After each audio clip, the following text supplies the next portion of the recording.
A very good morning to you. We've reached Thursday, just before Christmas, the final Thursday before Christmas Eve and Christmas Day. Don't forget, Christmas Day is going to be a big one this year because we're going to be putting out Plank of the Year. You'll be able to watch it on Christmas Day evening, and it's going to be an absolute belter. We're going to be recording that very, very shortly. On today's show, though, the Mike Graham Show, you're going to be listening to the dulcet tones of Mark Littlewood, who's, of course, an economist and a man from popular conservatism.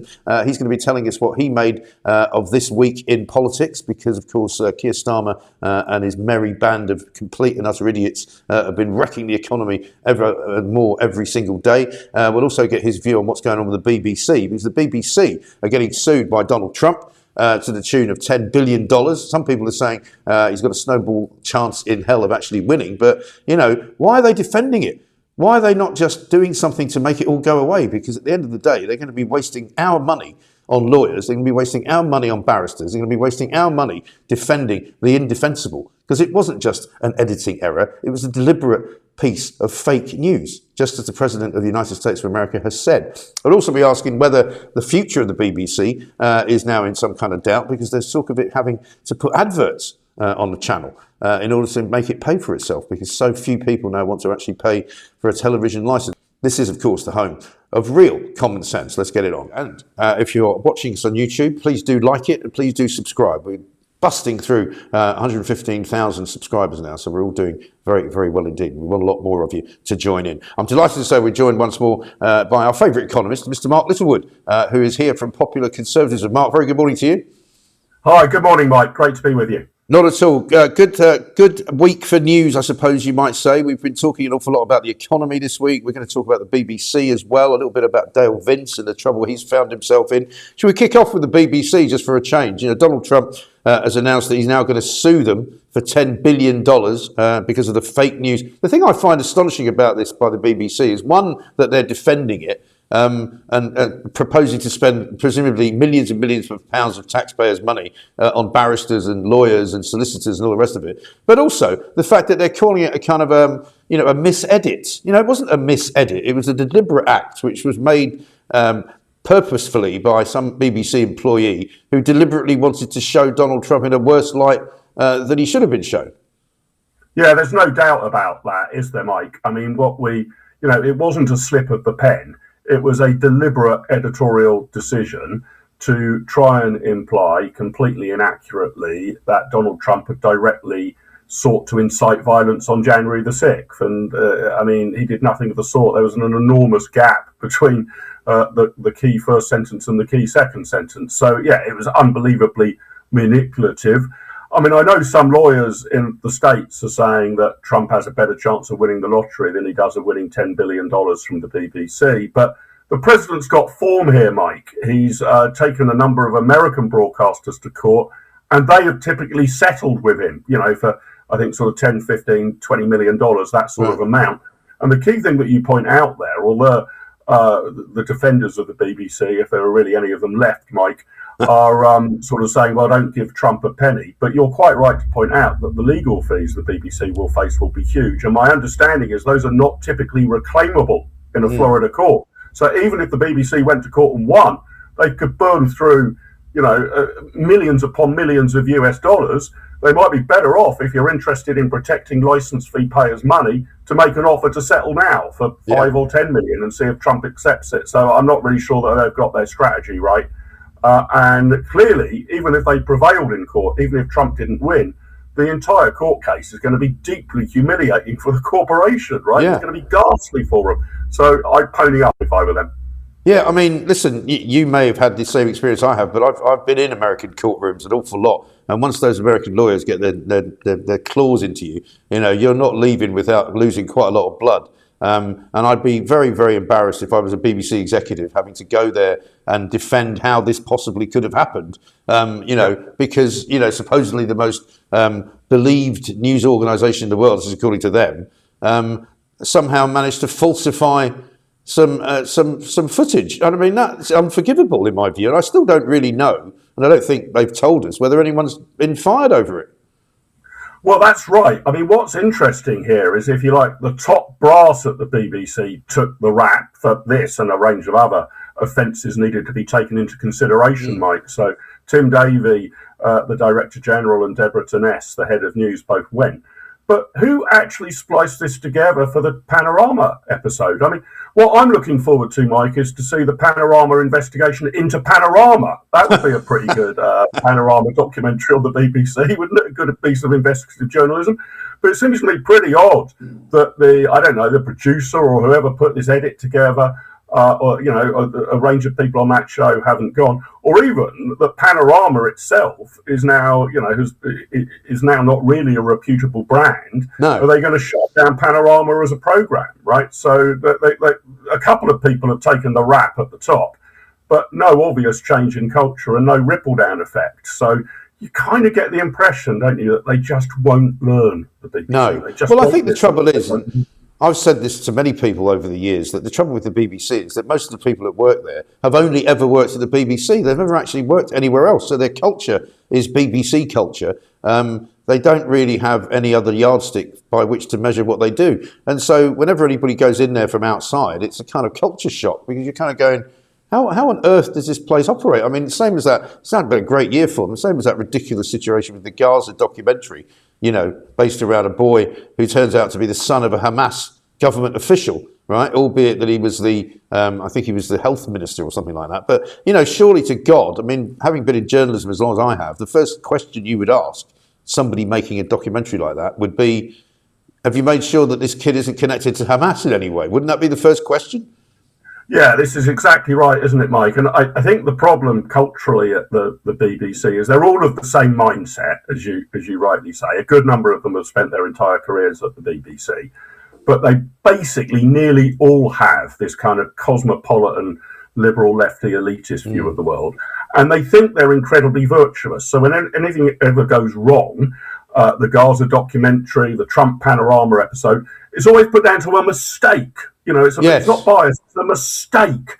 Well, the intriguing thing here is all of the mistakes seem to be in the same direction, don't they, Mike? I can't seem to remember too many documentaries slammed for being too pro-Trump or too pro-Israel. Right? All of the coverage, all of the mistakes, miraculously enough, seem to be in the pro-Palestine, anti-Trump sort of anti-centre-right direction. So they're not mistakes. It's clearly a feature, not a bug of the BBC system. And I think you're right. They bang on and on about diversity as if the most important thing is, having the right range of people in front of camera, the right mix of ethnic minorities and men and women, etc. But there's virtually no diversity of thought. There's no diversity of opinion at the BBC. And that's really, in journalism, the key diversity you want around the table. It doesn't so much matter whether it's men or women or black people or white people. You want a range of different views. And I'm afraid the BBC's now just got a kind of leftist monoculture, basically. Yeah, well, it does. And most of the people there have been to some kind of private school or, not your basic, bog standard comprehensive. There's not many of them around. And we used to say all the time that the one shortage they've got in the BBC is working class kids. There's nobody working class that goes in there and ends up getting a job because they're just not interested in them. But I mean, is 2026 going to be the year that we see a change of some kind to the actual development of the BBC and the delivery perhaps of what they do? Because we're seeing stories this week about the possibility of a sort of adverts channel that might run a Netflix style subscription service, putting some of their more famous shows like Line of Duty rather, putting that behind a paywall. Do you see that? Yes, it's interesting, isn't it? So Lisa Nandy, the culture secretary, is now beginning to get, or trying to get, her ducks in a row in advance of the charter renewal, which comes along every 5 or 10 years and then sets for the immediate future how the BBC will be funded. And if reports are accurate, you're quite right, Mike, they're considering whether some part of the payment to the BBC might be to allow the BBC to take advertising, and another part might be subscription. But why not go the whole hog? I would just put the BBC on a complete subscription basis. Yeah. You can buy it like a sports channel, or you can buy it like Netflix or Apple TV or the Disney Plus package. If you like the look of it, buy it. And there'd probably be a whole range of different options, right? So you mentioned their very popular crime drama, Line of Duty. Perhaps if you want to be one of the first people to see Line of Duty, a day or or a week before it goes live to the rest of us, you might pay a bit of a premium. I think they should explore all of those models, but crucially end the license fee. Have a whole range of subscription offers. You could be a platinum member, a gold member.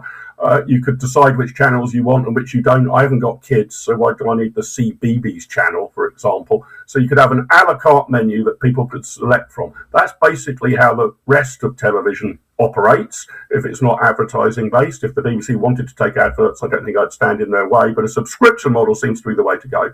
And we keep hearing from defenders of the BBC about how trusted the BBC is, about how beloved it is, not just here but across the rest of the world.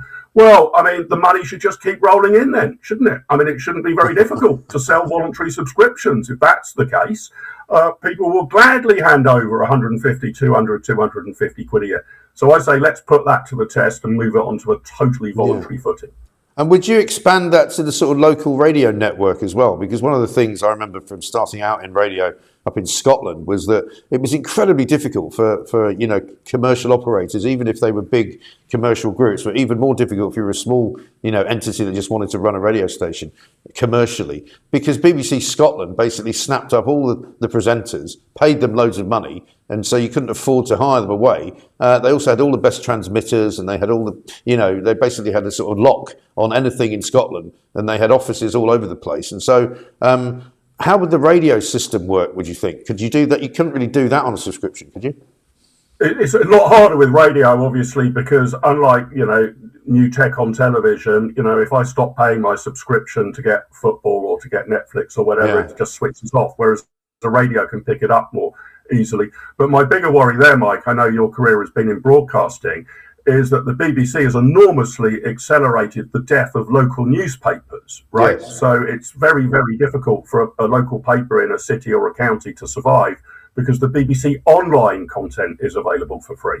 Well, why don't we paywall the BBC website and all the other bits of it? If you want to access the bit about Scotland or about East Anglia or about Yorkshire, that's fine, but it'll be a subscription of, I don't know, a few pounds a year if you want to access that. Similarly, if you want the BBC sport stuff, why shouldn't you pay a subscription a bit like you might do to sports channels? So let's test this in the marketplace. Let's actually see what people want, rather than allowing, you're quite right about local and regional media, rather than allowing the BBC to be ravenous.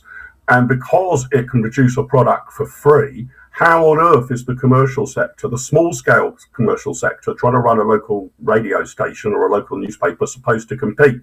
Got to get it all back onto a level playing field, and people can now buy what they want. And the big thing that's changed, Mike, in the last 20, 30, 40 years, it used to be the case that TV was like radio. If you broadcast it, anyone with a TV set and a coat hanger sticking out of it could pick up the pictures, but that's not the case anymore. So you can have individual households selecting what they want. Do they want this sports package, this movie package, this Netflix package, this Disney package, whatever it might be? And the BBC, in all of its elements, should just be another package that viewers can choose to buy if they wish, but are under no compulsion to so do.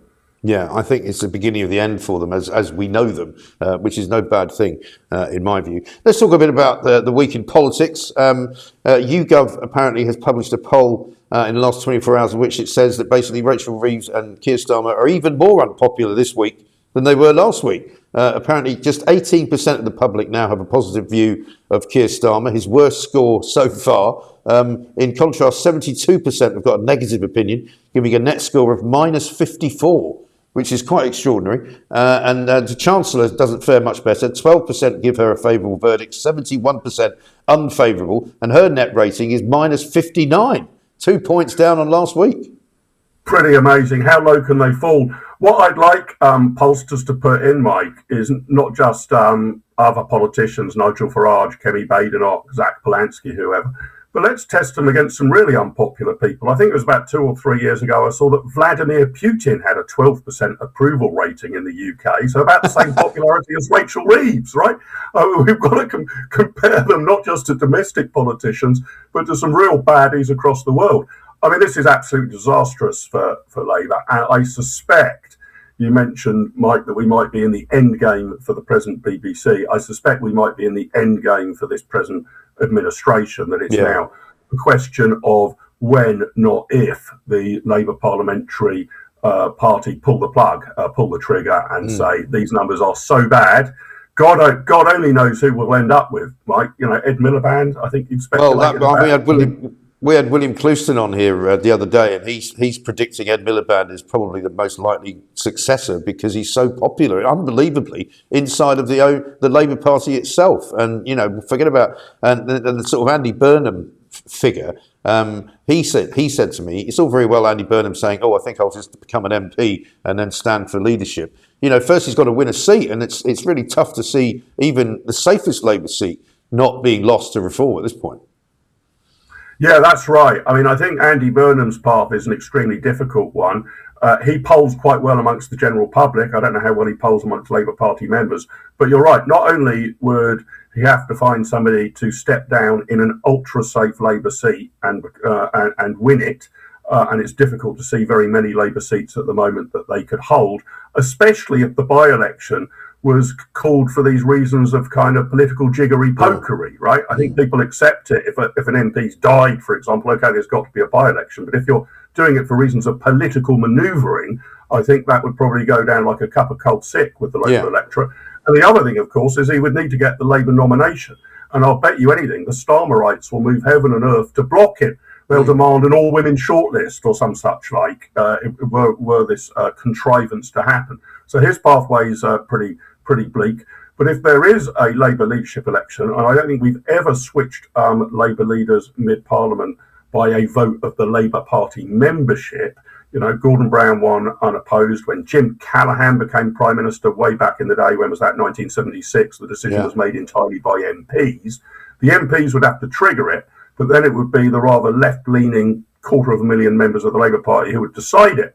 So you're more likely to end up with a Miliband type or an Angela Rayner type or somebody else from the left of the party than you are with a slightly more centrist Wes Streeting. So it could be, from the point of view of those of us who worry about the Labour Party at the moment, it could be out of the frying pan into the fire if they get rid of Starmer and Reeves.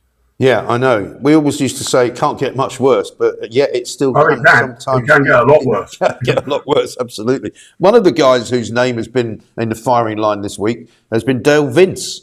He put out a tweet sort of earlier part of the week in which he was talking about the shootings in Bondi Beach. He said, commenting on the shootings in Australia today, Netanyahu said, anti-Semitism spreads when leaders stay silent. Nothing to do with Israel committing genocide in Palestine then.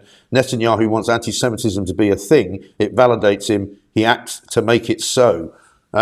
He was roundly criticised by everybody. Even some Labour ministers actually had a go. But he's a major donor to the Labour Party. And he's been trending, I think, for the last couple of days on X and on Twitter. Just an extraordinary thing to say, wasn't it? Unbelievable. I mean, it's really worrying how rampant anti-Semitism has taken off. And even if you disapprove of Israel's actions in Gaza, any sort of even mild implication that this justifies barbaric acts of terrorism in Australia or is somehow explained by it, I mean, that's just an horrific thing to get even close to sort of suggesting. So anti-Semitism is now a really, really worrying force. I mean, I think you've got to go back to the 1930s in Europe to see such a peak in anti-Semitic and irrational sort of feelings about this. As I say, even if you criticise some of the actions of Netanyahu and the state of Israel, I think you've got to recognise that absolutely violent, barbarous anti-Semitism is a thing. It's a real thing. It's cost real lives. And you would have thought that you would turn your fire, in terms of what you'd put out on social media, your criticisms, in that particular day, after that particular event, would surely be reserved for the perpetrators of it, rather than being another excuse to gas off about not liking Benjamin Netanyahu. It's a really grim way to behave. And I think the Labour Party are in a bit of a pickle now, because I think they want him to walk it back, but at the same time they want him to keep writing checks, right? So they've got a bit of a balancing act to do.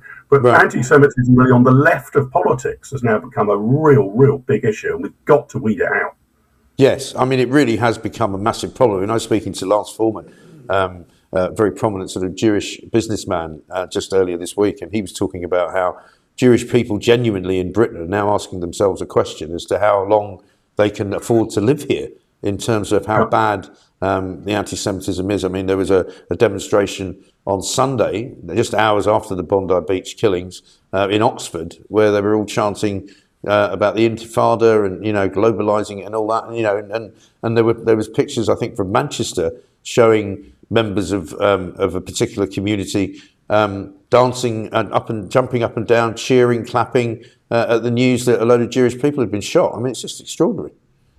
It is absolutely ghastly, and yeah, for those who've been calling to globalise the Intifada, well, congratulations. That's what you saw at Bondi Beach. That's what globalising the Intifada looks like. That's what it means. It's absolutely horrific, and I really fear for it, because even if the Jewish community in Britain were to probably rightly calculate that their chances of being killed in a terrorist attack are very, very minimal, you'd have to be very unlucky.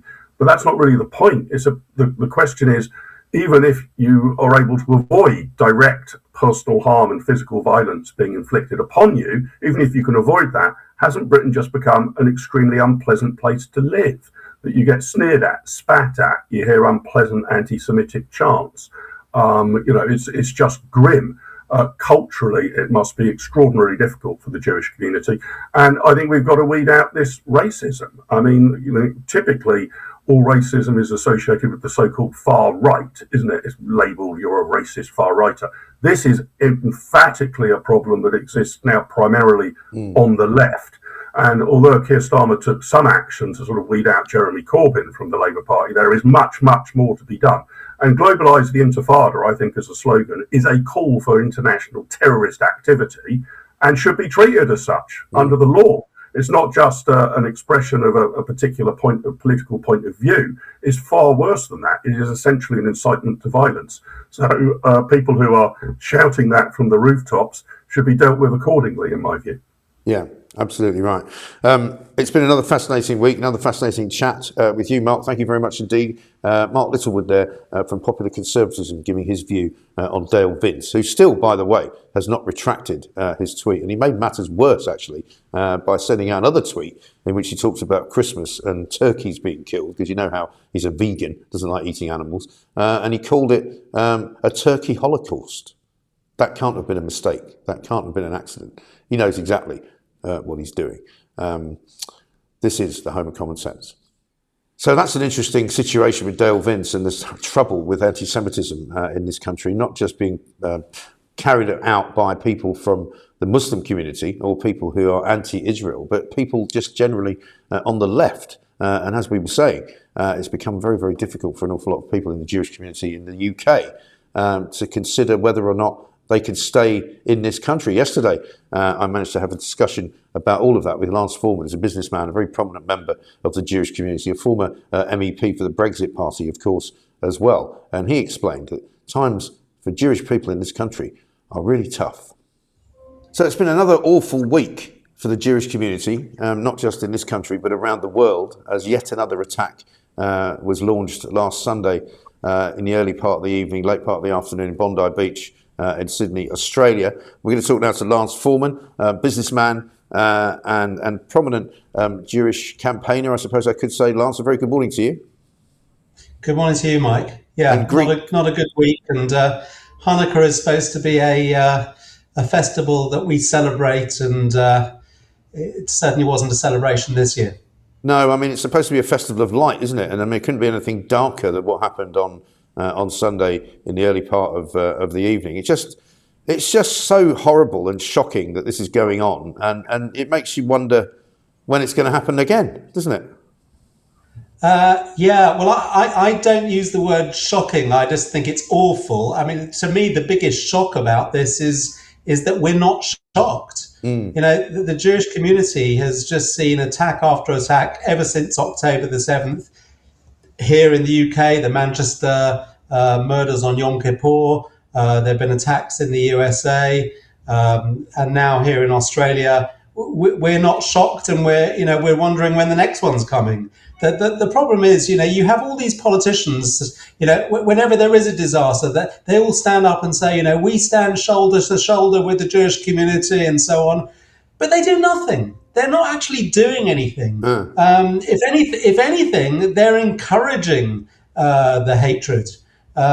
Certainly, the Australian Prime Minister, Macron in France, the Canadian Prime Minister, and Keir Starmer, when they recognised this state of Palestine without borders, without leaders, when they just give fuel to the Islamists and the radicals, and they keep on going. Somebody needs to clamp down, and the leadership is just so weak. We need strong leadership now. Yes.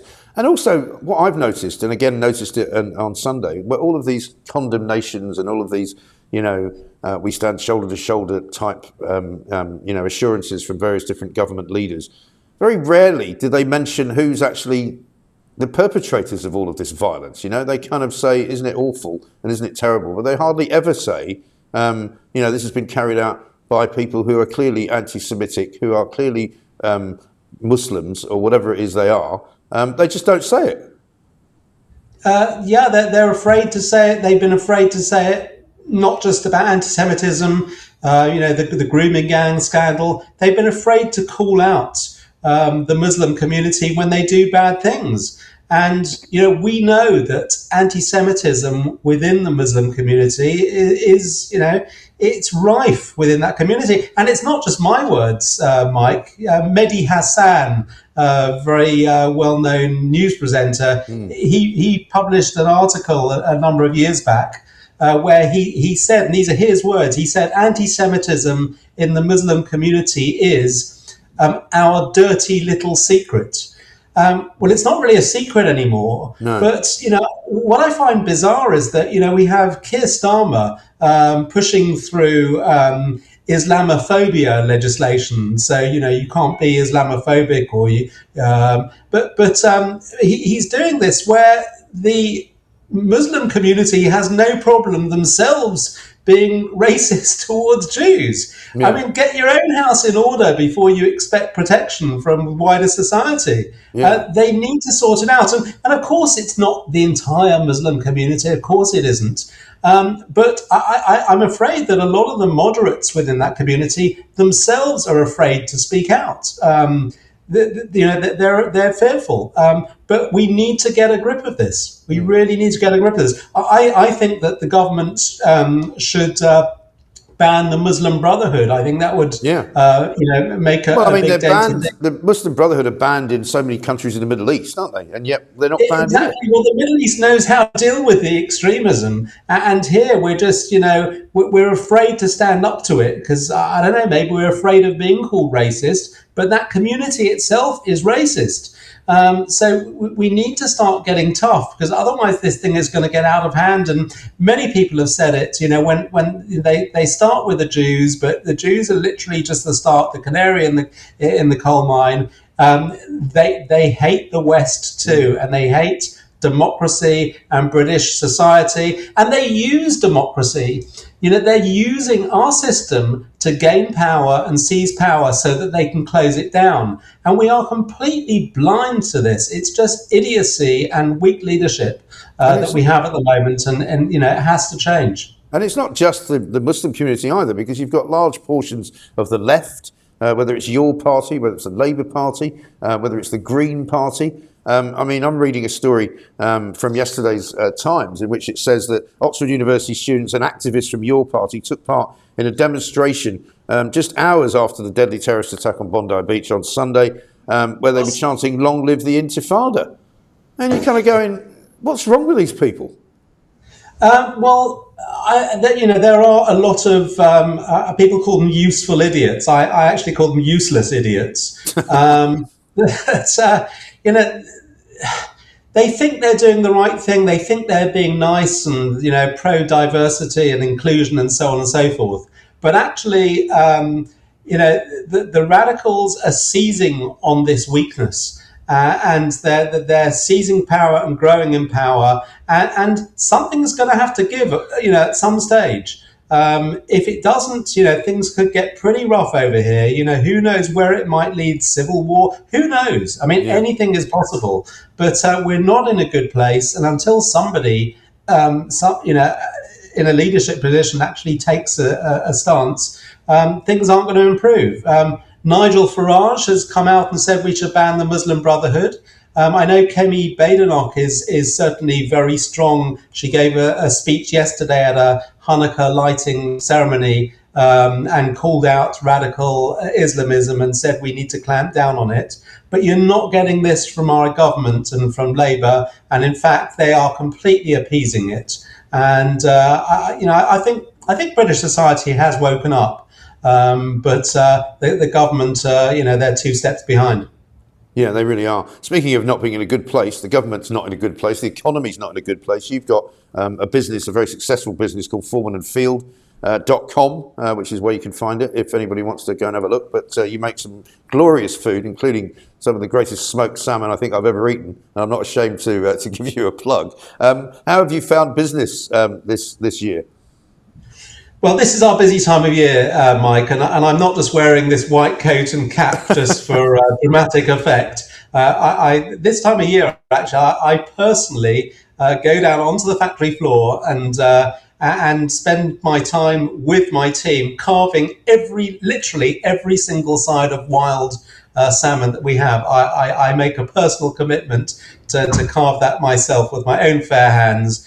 It's something that I take great pleasure in doing. We don't have that many of them. There might be a few hundred sides of smoked salmon for the year because it's a very scarce commodity. But it's a great pleasure, and it's therapy for me. I've been carving salmon since I was 6 years old. I'm sure that would break all health and safety regulations nowadays, having a 6-year-old with a very sharp knife. But how's business? Our online business is doing okay, despite the economy. It's interesting, actually. When times are tough, what you tend to find is that certainly at the more affluent end of the economy, people might cut back on their big spends. They might cut back on furniture or redecorating or big holidays, but they don't cut back on their little luxuries. So something like luxury food, people still want to treat themselves. Everyone needs a little bit of luxury in their lives. So we tend to find that doesn't really get too negatively affected by recessions. And, we've been around for 120 years as a business. We've been through many difficult times in the past. However, in our wholesale business, where we're supplying restaurants, hotels, caterers, there has certainly been a downturn in trade. A lot of the big contract caterers that will be doing huge Christmas parties, for all the law firms and banks and accountants and professional firms and so on, they've really cut back big time this year. The hospitality industry is suffering, and Rachel Reeves has basically put another nail in the coffin. The national insurance rise last year was absolutely disastrous. In fact, people misunderstand it. It's a double whammy, Mike. It's not just your own labour costs that are going up, but every single one of your supply inputs goes up in price because all your suppliers are having to put their prices up to cover their labour costs going up. Yeah. So it really has been a disaster for the economy. Rachel Reeves, if she had any sense last month when she did her budget, she just would have reversed it. If you put taxes up and unemployment goes up as a result, and inflation goes up, and the tax revenues go down, you'd think, well, I've made a mistake, let's reverse it, and hopefully the opposite will happen. But she didn't do that. She taxed everybody more heavily to fund benefit claimants, and that's not a way we're going to get the economy going and get growth again. Labour don't understand it, and the fact of the matter is there's nobody in the cabinet that's worked in the private sector. That is the problem. They don't understand the impact of the decisions they make, and sadly very few people in the civil service have got private sector experience too. So they're just they're clueless, really clueless. They really are. We're ending up with a bigger public sector than ever, getting paid more money than ever as the private sector shrinks and the private sector money goes down. I mean, that's unfortunately where we are. Have you got any hopes for 2026? What would you like to see happening? Well, we're just sort of holding our breath because there's still another few years of this appalling government. I do. I mean, at the back of my mind, I do sort of feel that something's gonna give, and there's gonna be some kind of early election. I don't know what it could be. Maybe there'll be a general strike, a national strike, or civil unrest. But I can't see us carrying on the way we are for another 3 years. And that's just on the economic front. Obviously on the anti-Semitism front, that's obviously something that affects me deeply. And not just me, Mike, literally every single conversation amongst every Jewish person living in the UK today, the conversation is, how much longer have we got in the UK? Shall we plan our exit now? Shall we wait and see?